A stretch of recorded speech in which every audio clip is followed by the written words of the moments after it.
With amazing results in this year's Civil Services examination, Study IQ has once again proved that quality can be provided along with affordability.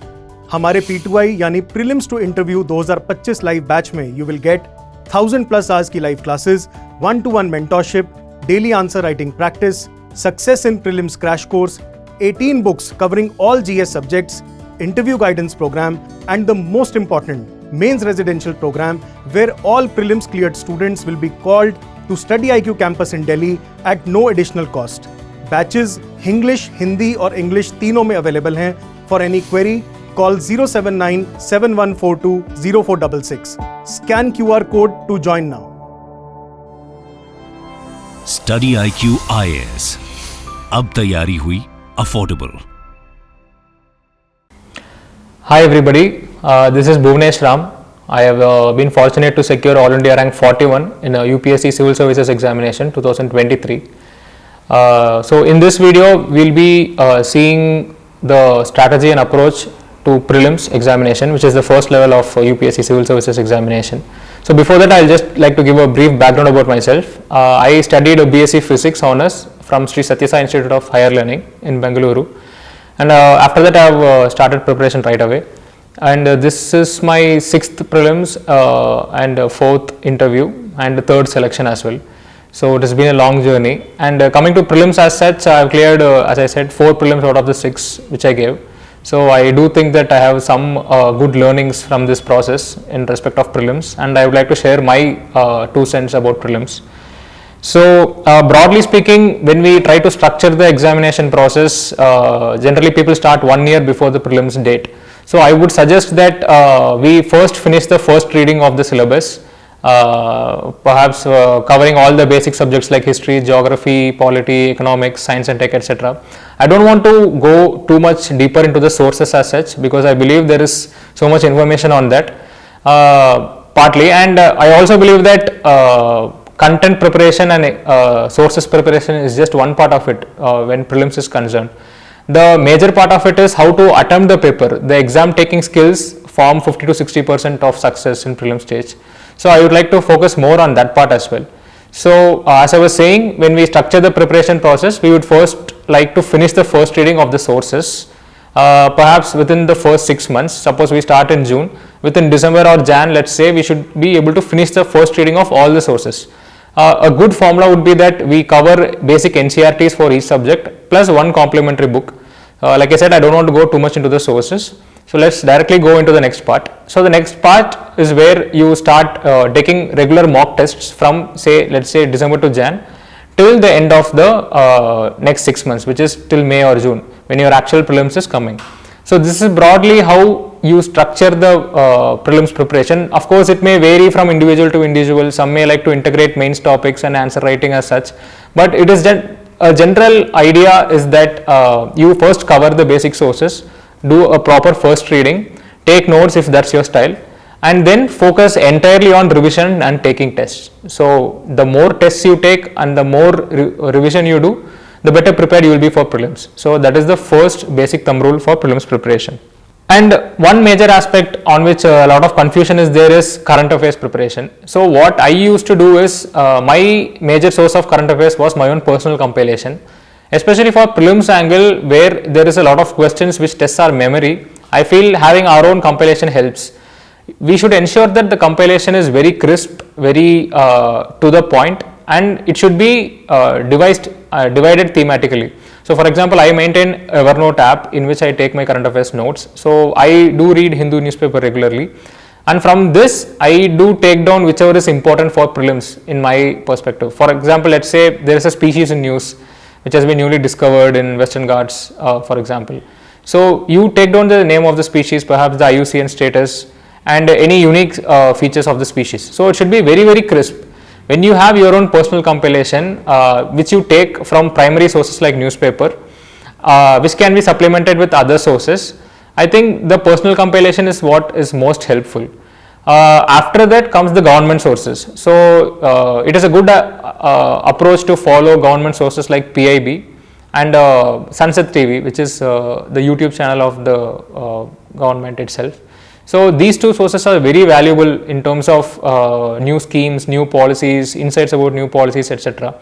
So also I would like to emphasize that this note taking aspect is more relevant for prelims than for mains, because for mains it is about giving your analysis, giving your insights, showing your analytical and writing skills there. The form is more important or perhaps as important as the content there. But for prelims, where there is a lot of memory testing, a lot of testing of facts, your memory will be put to test a lot in prelims than in mains. So in that perspective, I do feel note taking is very, very important for prelims. So have your own personal compilation, which is based out of, like I said, first newspaper, second government sources. Apart from that, you can have one more supplementary app. Let's say like I use Indian Express and I keep visiting the explained section of Indian Express. I feel it is very simplified and very comprehensive, and it can act as a good supplementary source for all your other sources also. So from that you can take down notes, and of course as you take tests, you will see many new current affairs in your answer keys. You can keep adding them to your compilation. And coming to current affairs monthly compilation, I did take the compilations for one attempt, but I did feel that the cost benefit analysis, the cost benefit ratio is very poor for monthly compilations. So if you do feel that it is helpful for you and if you can find time for it, well and good, but I would say that do a cost benefit approach analysis before you blindly believe monthly compilations. Whereas other thematic compilations like PT 365 is very good. So in the last minute you can go through various thematic compilations, which again will supplement your personal compilation. So in the last 1 or 2 weeks or so, you will have to rely on only your personal compilation. That's how good your personal compilation should be. So I think covering these sources is good enough for current affairs preparation. So coming to prelims as such, I think it is important to understand the nature of the examination.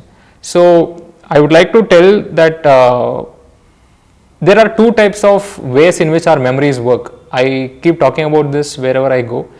It's important to understand this because the way these two levels of the examination are structured is directly relevant to these two kinds of ways how our memories work. So for example, our memories work in two different ways, which is recognition and recollection. So in recognition, the answer is already in front of us. You just have to recognize which is the correct answer.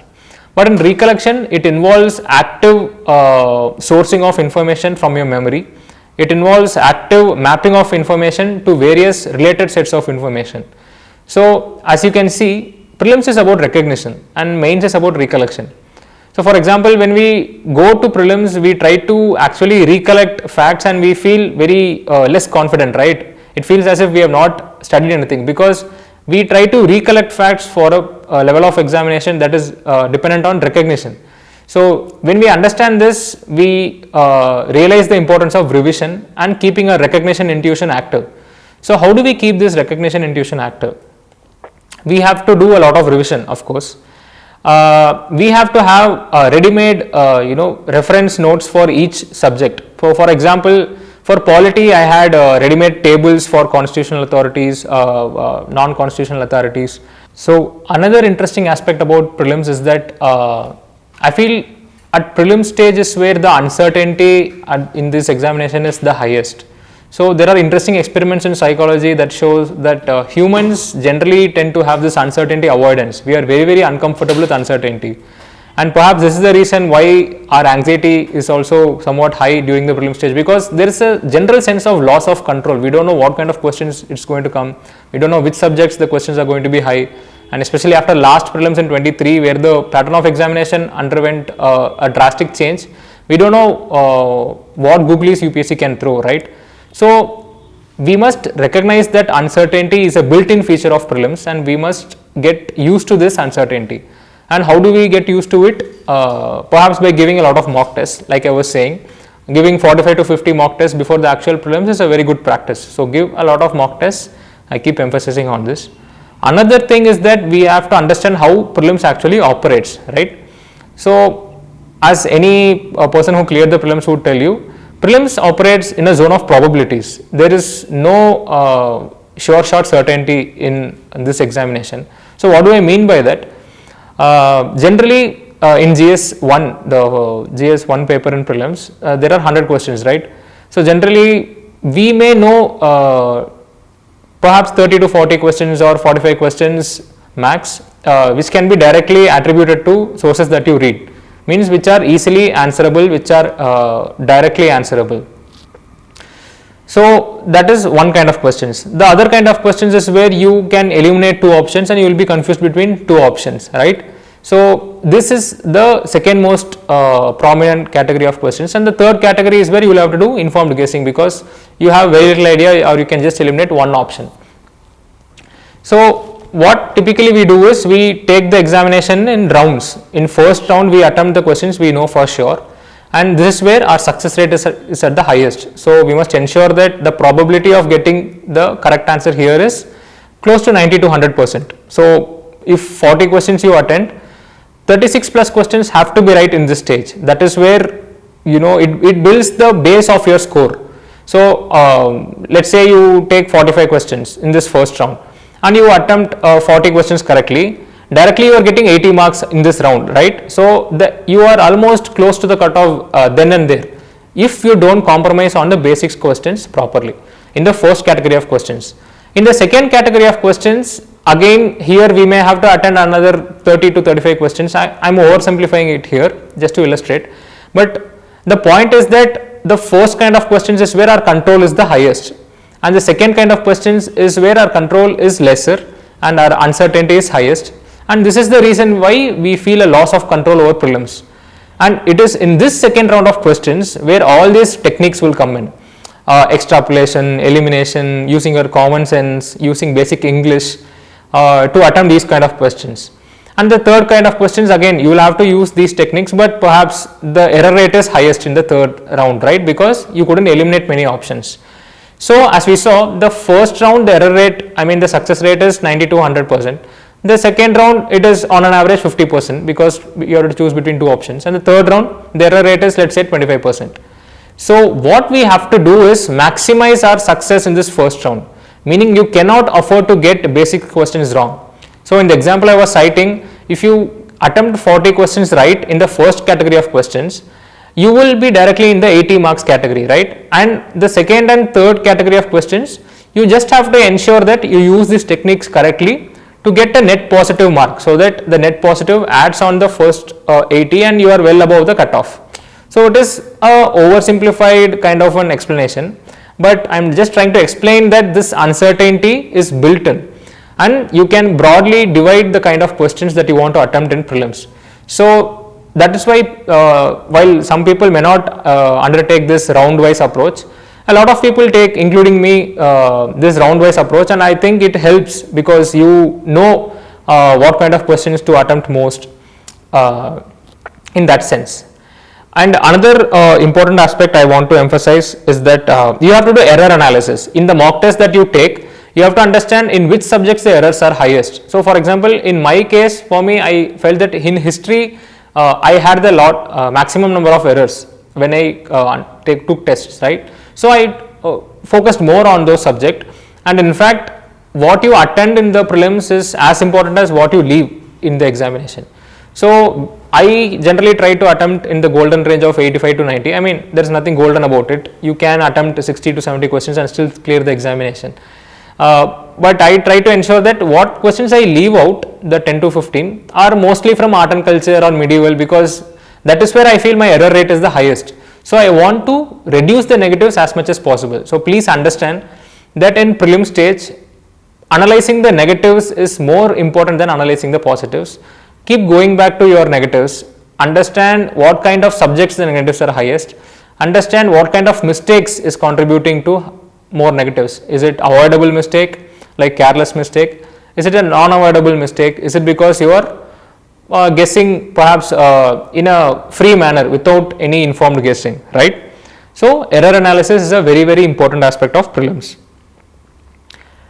So coming to this mock test, we have to understand that we have to take offline mock tests as much as possible. So now that the online learning module is prevalent in a lot of institutes, people generally take a lot of mock tests in computers, right? And I think that may not help, because in the ultimate prelims you will be taking offline mock tests. So Get used to this OMR sheet kind of an environment because the shading itself takes a lot of time.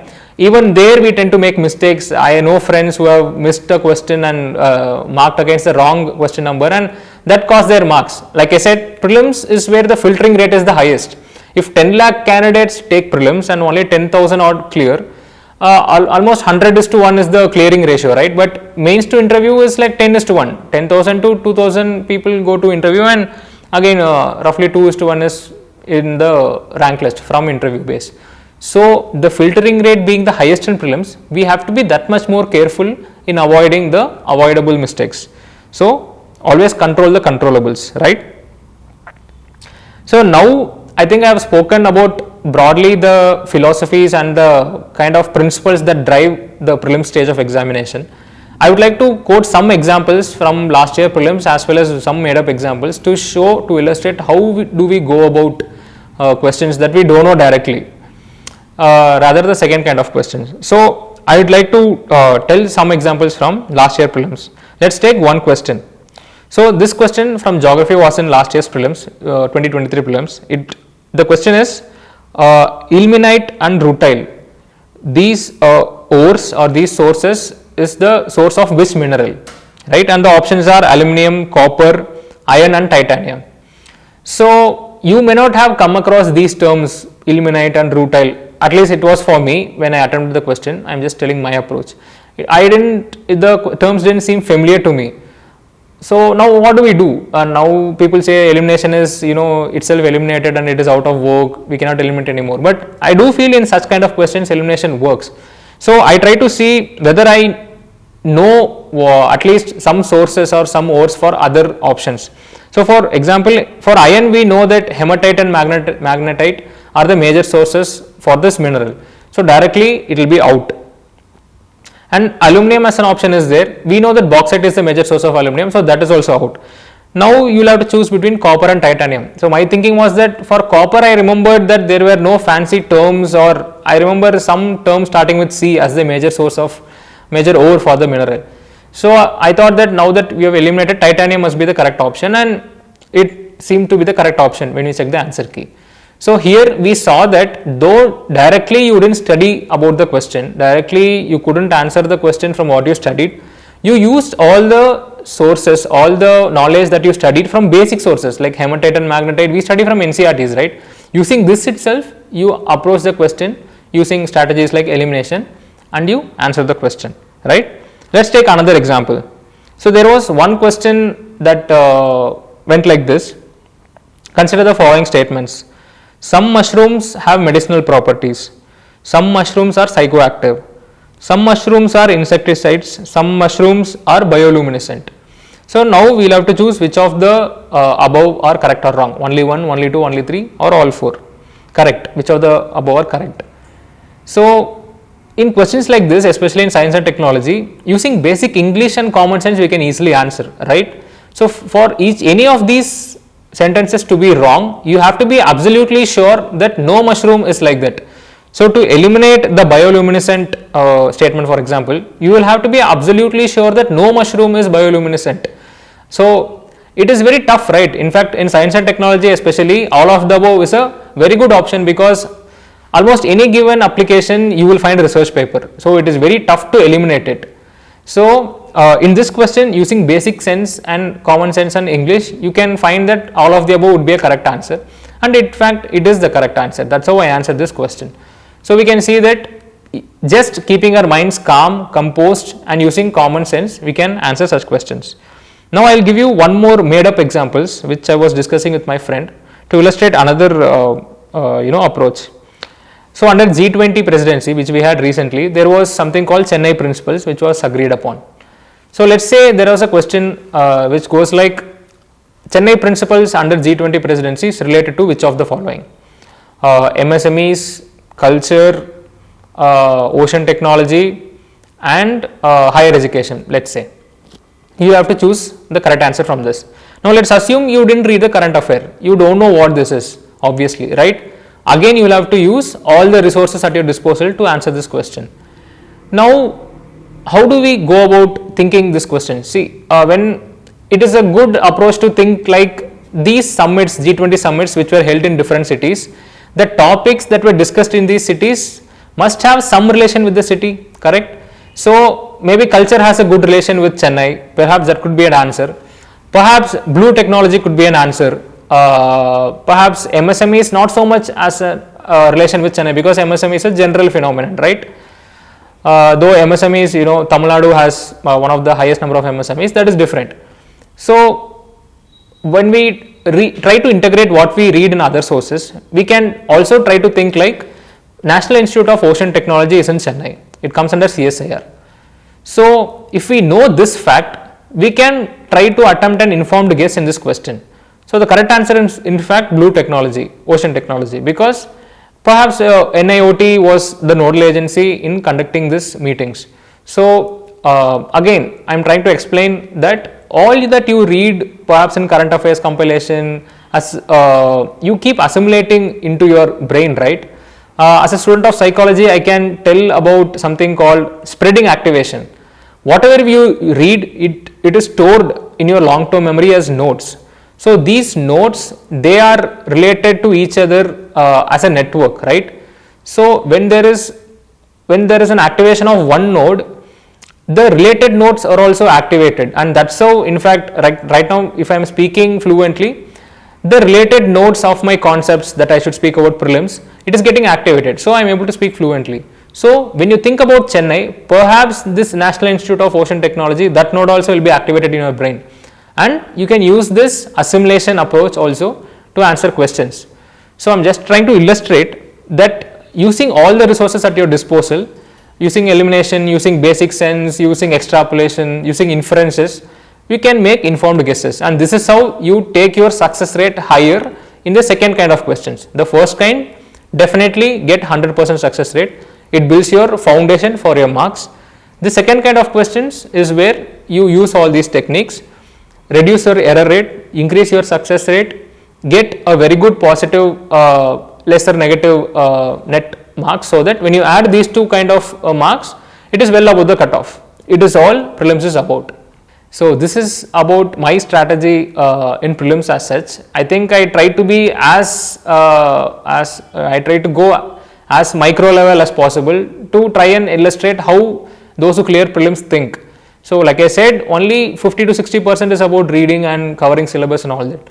40 to 40% is about how many mock tests you take, how you develop your test taking skills, how time management you can develop, and how you can use your thinking and play with the zone of probabilities to turn that in your favor and clear the examination. So this is all about my prelim strategy. Thank you so much.